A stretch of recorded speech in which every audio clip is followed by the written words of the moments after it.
Welcome to your new cartoon world. सौभाग्यशाली तोता। बहुत समय पहले की बात है। एक छोटे से गांव के पास एक सुंदर जंगल था। उस जंगल में तरह तरह के पक्षी और जानवर रहते थे। उन्हीं पक्षियों में एक अनोखा तोता भी रहता था, जिसका नाम चिरकू था। चिरकू को लोग सौभाग्यशाली तोता के नाम से जानते थे, क्योंकि जहां भी वह जाता, वहां कोई न कोई चमत्कार हो जाता या किसी की किस्मत बदल जाती। गांव के लोग मानते थे कि अगर चिरकू उनके घर आ जाए, तो उनके जीवन में सुख और समृद्धि आ जाती है।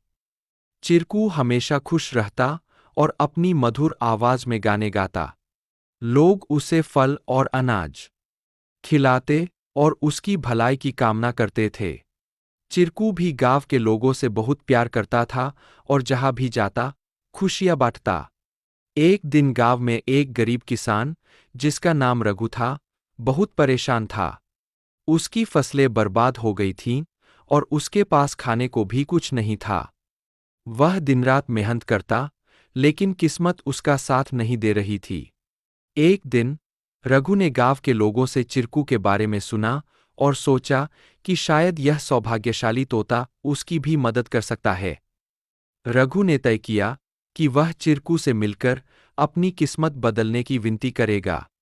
अगले दिन वह जंगल की ओर चल पड़ा और चिरकू को खोजने लगा। बहुत ढूंढने के बाद उसे चिरकू एक पेड़ की डाल पर बैठे हुए मिला। रघु ने बड़े ही आदर के साथ कहा। चिरकू ने रघु की बातें ध्यान से सुनी और उसकी आंखों में दया उमड़ आई। चिरकू ने अपनी चोंच में एक छोटी सी चमकती हुई पत्ती उठाई और रघु को देते हुए कहा, यह जादुई पत्ती है। इसे अपनी जेब में रख लो और जब तुम अपने खेत में काम करने जाओ, तो यह पत्ती तुम्हारी किस्मत बदल देगी। रघु ने धन्यवाद कहा और वह पत्ती लेकर अपने घर लौट आया। अगले दिन वह अपने खेत में काम करने के लिए गया। जैसे ही उसने खेत में जुताई शुरू की, अचानक से बारिश होने लगी। उसकी सूखी जमीन हरी भरी हो गई और थोड़े ही समय में उसकी फसलें लहलहा उठीं।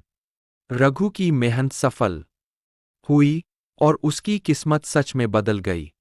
अब रघु के पास भरपूर अनाज था और वह फिर से खुशहाल जीवन जीने लगा।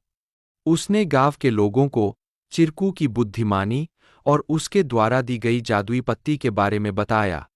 सभी लोग चिरकू की प्रशंसा करने लगे और उसे और भी अधिक प्यार देने लगे। लेकिन चिरकू ने रघु को एक बात कही थी। याद रखना, यह पत्ती सिर्फ तुम्हारी मेहनत का साथ देगी। अगर तुम मेहनत करना छोड़ दोगे, तो यह भी अपना जादू खो देगी। रघु ने चिरकू की बात समझ ली और कड़ी मेहनत जारी रखी। धीरे धीरे उसकी स्थिति पहले से बहुत बेहतर हो गई। वह गांव के सबसे सफल किसानों में से एक बन गया, लेकिन उसने कभी यह नहीं भूला कि उसकी सफलता में चिरकू और उसकी मेहनत का कितना बड़ा हाथ था। कहानी से सीख। इस कहानी से हमें यह सीख मिलती है कि किस्मत भी उन्हीं का साथ देती है, जो खुद मेहनत करते हैं। सौभाग्य और अवसर तभी काम आते हैं, जब हम अपने प्रयासों से उन्हें सही दिशा देते हैं। Please like, share and subscribe our channel to learn more.